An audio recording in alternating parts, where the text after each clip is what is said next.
Hey guys, Nick Drossos. So welcome to part 2 on how to use an extendable baton. I made last week, I posted the video on how to use it in long range.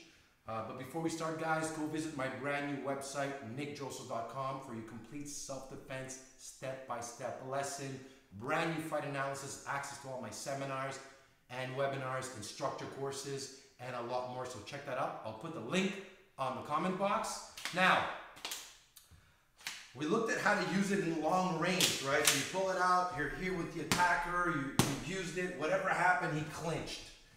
Now this is where there's a lot of bullshit that's taught. And one of the reasons I have this actually is because I'm training a girl who's going into security. And they taught her all this locks and submissions. And I trained with her at super slow speed, and I gave her a little bit of resistance. And the reality that a lot of these locks and submissions that you see where you grab the arm and flip him over does not work. Not against somebody who's fully fighting back with the intent to just like fight with everything they have.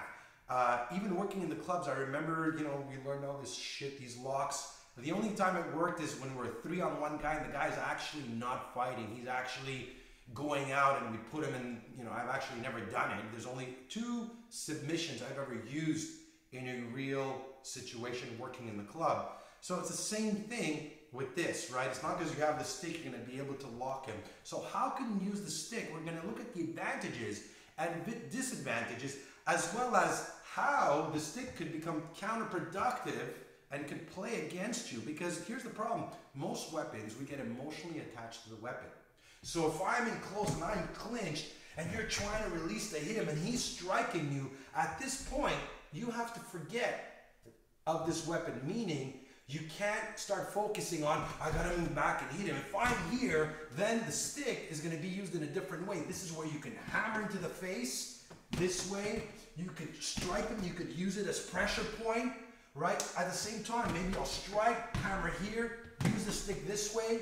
The other way that it could be used, again, it's not something I would teach with the intent of, well, when you strike the guy, grab him by the neck and then neck crank him. If that happens, it's going to be pure luck. You guys clinched in some way and you had the stick and you grabbed it and you used it. So can the stick be used this way? Yes. Can you hammer him here? If I was to clinch and he went to grab the stick and I'm here, can I use it here? Yes, I could press it here.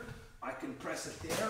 I can press it around. So I would use it the same way as I'm using my arms, right? So it's just an extension. So yeah, if I'm here and he clinched, I can headbutt him, knee. I can just maybe grab it this way just to headbutt him. I can pop him here, there, bring it inside, and maybe then I'll release the distance to strike. But again, like I said in the first video, it's not made to fight in close quarter. It's made to give you range. And this is why it's so important to have that footwork to protect the weapon and know how to move when you're fighting. Like I said in other videos, a weapon is an extension of your hands. A weapon is an extension of what you can and cannot do. It's not because you suddenly have a stick that you know how to fight.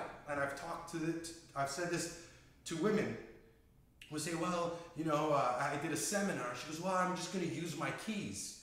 I said, great, come up. Can you punch the pad? And she's like, and I just moved. It's not because you hold your keys that you're going to be able to strike and hit the attacker and be able to land that strike. It's the same principle, okay?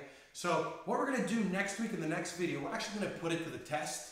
We're gonna look at it against a knife, and you guys are gonna see I'm gonna strike the weapon hand. I could go high, I could go low, and you're gonna see all it does, it buys you some time. It demotivates your attacker. And trust me, if you whack him into the hand, he might drop the knife. Whack him to the head.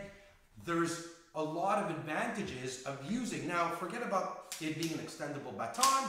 It could be a stick. It could be, a piece of like a broken broomstick that you found, anything that you can use. Again, in the street, we're looking at, how you can use an improvised weapon. Now we're just looking at it from here. but it's the same principle. So I hope you guys enjoyed the video. I'd love to hear what you have to say. Leave it in the comment box, as well as go visit my website, nickjoseph.com, for your complete self-defense tutorial. Join the Hero program. I want to thank you guys for watching. Stay safe, stand strong.